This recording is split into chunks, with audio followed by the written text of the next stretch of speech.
All right, we need to sketch the graph of the inverse of the given function. We need to get the parent, apply its transformations, and then apply the trick, which is rotate 90 degrees counterclockwise or left, and then reflect it over the y-axis. Okay, so our parent in this problem is a cubic. So let's go ahead and graph y equals x cubed. Okay, so that would be 0 to the third power is 0. Positive 1 to the third power is 1. 2 to the third power would be 8. 2, 4, 6, 8. Okay. Negative 1 to the third power is negative 1. And negative 2 to the third power is negative 8. 2, 4, 6, 8.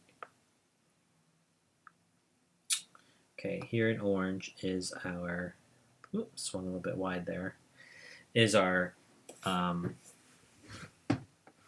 parent. Let's go ahead and do the transformations. Negative 2 here means going down 2. So I'm just going to take all my points and go down 2 units. So 2, 2, 2, 2, and 2. Okay, so there in blue is my now new one.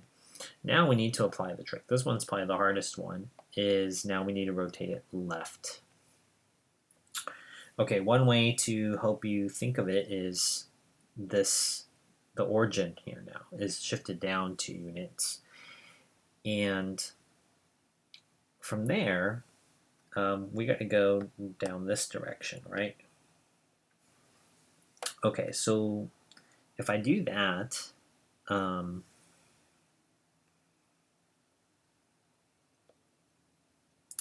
1, and this would be 2, and then 2, 4, 6, 8. And from this point, you will also have 1, and then 2 would be 8. So 2, 4, 6, 8. Here it is. So reference points, what we actually learned earlier in the year, was super helpful for us. Whoops. This point.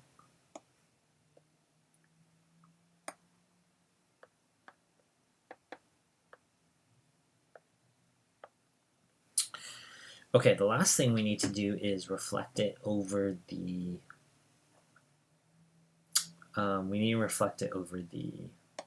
y-axis. Let's go ahead and do that. Okay, so the y-axis is here, and I'm going to put this really dark purple line, so when you go across there,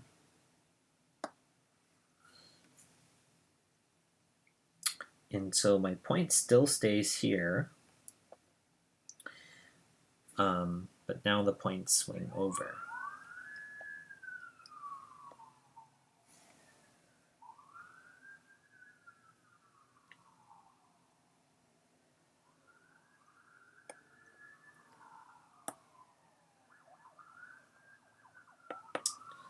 Okay, a lot of colors can be kind of confusing, but purple is now our official inverse.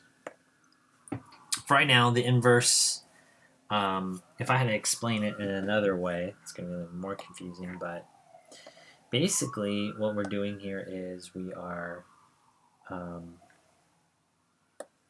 graph is actually the original, which was orange, and purple is actually being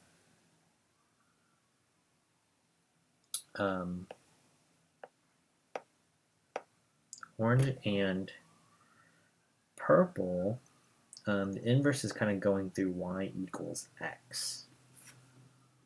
We'll talk about more of a formal definition later.